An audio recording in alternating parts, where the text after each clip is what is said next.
I wanted to make a video to show a couple of the things that I couldn't really explain adequately in my review for the Spectrum Optical Instruments 102 millimeter refractor telescope. One of the issues that this particular telescope has is that the overall mount and tripod are not particularly steady.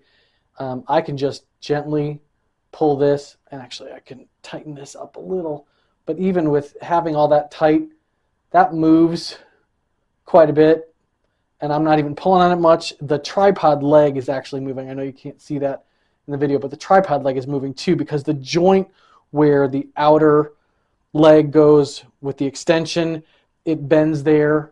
I tightened up just about everything I could on this. I tightened up the joints here. I tightened up everything on the mount that I could. I even tightened up the spreader bar. It doesn't help, unfortunately. So that's just an issue of these particular mounts. I've used mounts like this before in the past. It's very small. It's very lightweight. It is what I would call minimally adequate. They're at least not aluminum legs. They're steel legs. That's helpful. One thing that you can do is take a half-gallon milk jug, strap it underneath that center spreader bar, and let that hang down. That will help lower the center of gravity. It'll help reduce some of the vibrations. It's one way to at least minimize some of that with this particular setup, which is otherwise actually not too bad, especially for the price that it is. This is a type of telescope I wish I would have had when I was first starting, because it's got enough aperture to be able to see things. The eyepieces are actually somewhat decent. Two modified achromats, which are nothing to write home about, but they're enough to be able to see through well. And importantly, this short focal length one, which is a 4 millimeter, which normally you would have been given a Plössl type eyepiece in the past, which would have had glass about the size of a pinhead. This actually has about, I'm going to say about maybe 9 or 10 millimeters across at the top there, and it's a 62-degree field of view, apparent field of view, which I don't want to go into too much explanation, but it basically makes it easier for you to be able to see in it. You don't have to have your eye on the glass to be able to see it. You have to put your eye pretty close on this one, but not, in your eyeball, which is nice. One of the other things about this telescope, the focuser does work well, by the way. I reviewed another telescope recently where the focuser was awful. This one's not too bad.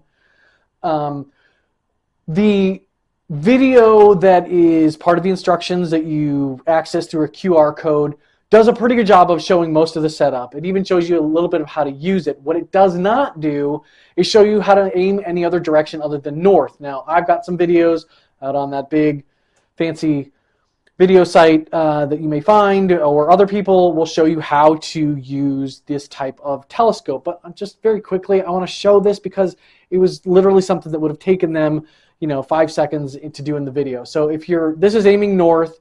If you want to aim south, you have to turn the tube like this and then swing things this way, and then you can aim it south. You also can do it from the other side as well. The problem with that on this telescope is that sometimes you're going to run into this slow motion control. You can take this off. There's another knob here that you can use to access the slow motion, so you can take that off and still aim things over in this direction.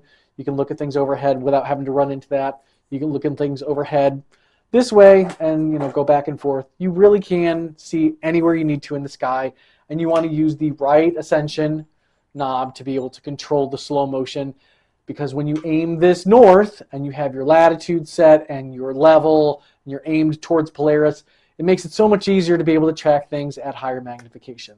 One other nice thing this telescope offers is this. Most people don't know what to do with that. That's not for the sun. Don't aim this at the sun.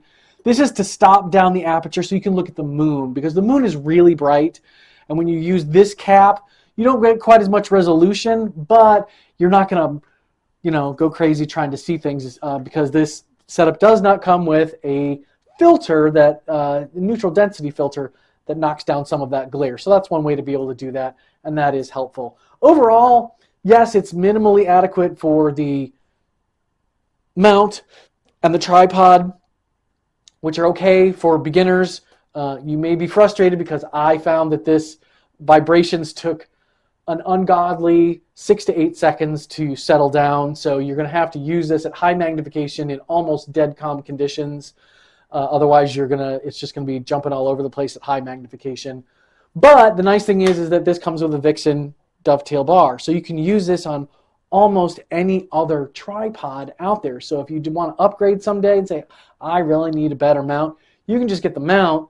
Lots of places sell them. And then you can put this telescope on a better mount, and you've got an even better system. So definitely a nice way to go. Lots of ways to be able to upgrade this over time as you want to, but it's a good start too. So I hope you consider this. I'd say it's definitely worth considering, and I would give it my qualified recommendation just based on some of the caveats that I just detailed along with my review. So I hope that helps in your decision-making process. Thanks for watching.